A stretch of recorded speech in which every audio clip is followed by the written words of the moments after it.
Are you just for Thursday night and everything that's going to entail? Opener, under the lights, new season starts, etc. Like, really? Yeah. I mean, I don't know how to quantify it more than that. And look, we obviously still have 2 more days of work, and we need those 2 days. But anytime that you have an opportunity to get a group of guys together that love each other like they do and work so hard for each other, I mean, it's been 3+ weeks of just banging against each other. And I know that even though the team that's coming in is purple and white, they're going to be happy to hit someone else that's not in their locker room.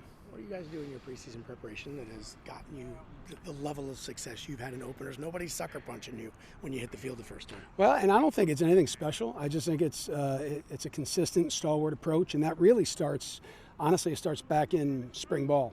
And then, we had more guys than ever be here for the summer, which was amazing. It carried that work, that contiguous effort through the summer, and it's just a commitment to doing the right thing the right way. I really don't think it's a secret. I really don't think it's tough to tell you what it is, but watching everyone else around the country over 30 years, it's very tough to do, and I'm proud that we have a team that does it.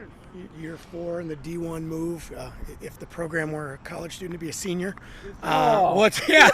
use that. You can use that. 5th year next year that they're making you take. That's cute. How has that player product program grown in those 4 years? Yeah, and that's a really awesome way to look at it. And I think I was talking with someone else this morning, and I was saying if you look at our lines, our offensive line and our defensive line, both senior laden, but both very, very deep.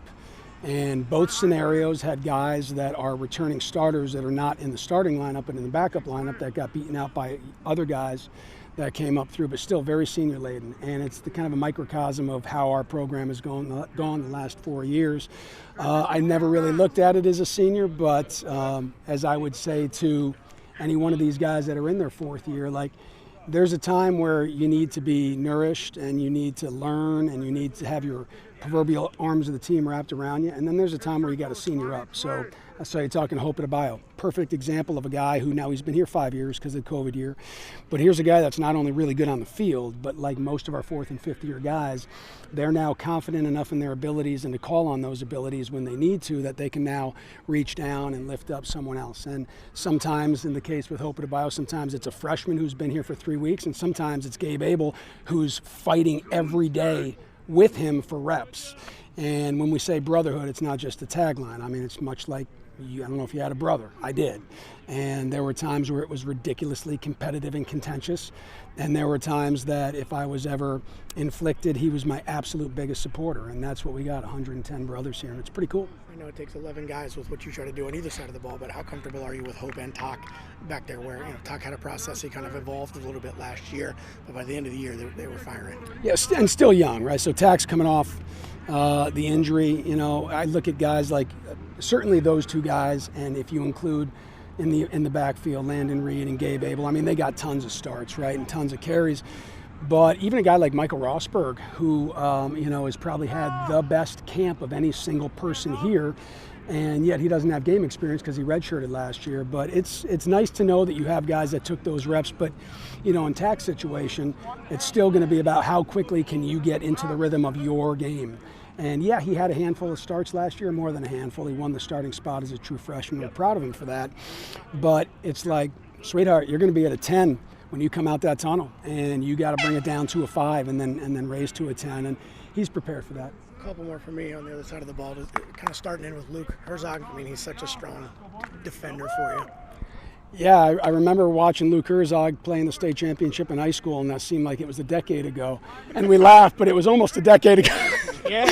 So obviously, with a lot of these programs have the story with guys who are COVID or in a graduate year. And I'm just really grateful that we have a lot of guys that either already have their full-time job and are in their last semester right now, or picking up a double major or in grad school. And Luke's one of those guys that you talk about feeling comfortable as a football coach can be.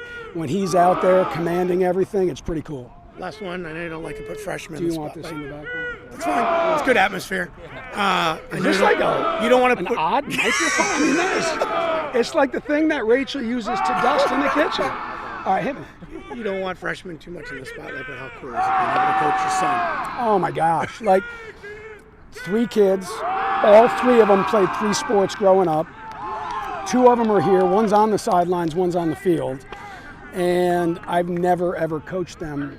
I mean, I coach them at home. Rachel's coached them all in basketball. And my line used to be, hey, if you ever get to be a college football player, I'll coach you then. Well, we got one that could be a college football player. And it just, for me, selfishly, it brings all of the last 29 years into focus, because as I tell all the recruits when their parents get done with a visit and they say, man, I feel like you built the program for my son. And I say, can I be honest? I built this program for mine.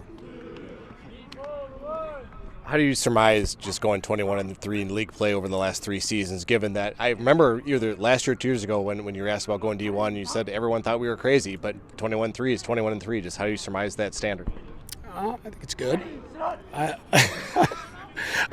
it. It's not as good as it could be, but to your point, you're right. I mean, now you guys have been around long enough where you've seen the maturation or the growth, and however you want to say it in the program.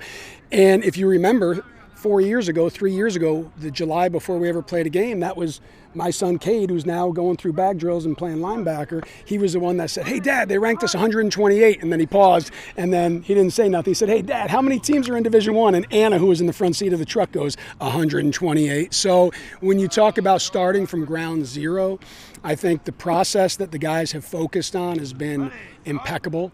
And we're going to need that because, again, people don't want to hear this. I don't care. I'm not trying to get someone to like me. I'm just telling you the way it is that we are still like in halfway through the first phase of 3 phases of this transition. And we're just so young in this whole thing. So as long as we could stay process-oriented and not worry about the results, to answer your question, it seems like the results have been a nice byproduct for us. Well, speaking of that, is it kind of cool to think you have at least 2 classes now that could potentially be a part of a playoff run if it plays out right in 2 years? Yeah, certainly in 3 if you redshirt, right? So, I mean, we're over the proverbial hump of now kids understand, but I'll also say, like, I'm not trying to be trite, but, like, that's so far in the future. This team right here, like, we need to grow into the team that we're supposed to be. And probably every 3 years we have a team like this. I can think about the teams that we had. 21 was like this, 16 was like this, 2012 was like this, where you have the right pieces. We're very deep but young with some of that depth. And you just know after fall camp that if this is a final product, we're going to be wildly average. So the challenge is out to these guys for the next 104 days to be able to grow every day. If we're willing to do that, which is so tough to do, then I think we have a shot at being decent. But I don't know. Thursday night will tell us how we should feel. Well, I'm piggybacking off that last one from me. I mean, like you said, opening night's two nights away here under the lights. What's the overall message to the team going into that? I'm not going to have to say too much coming out of that locker room at 6:01 on Thursday night. These guys have it in their heart and they have it in their mind. And if you care to hit some B-roll here and watch practice, I think you'll see it too. I got to go. Take care, guys.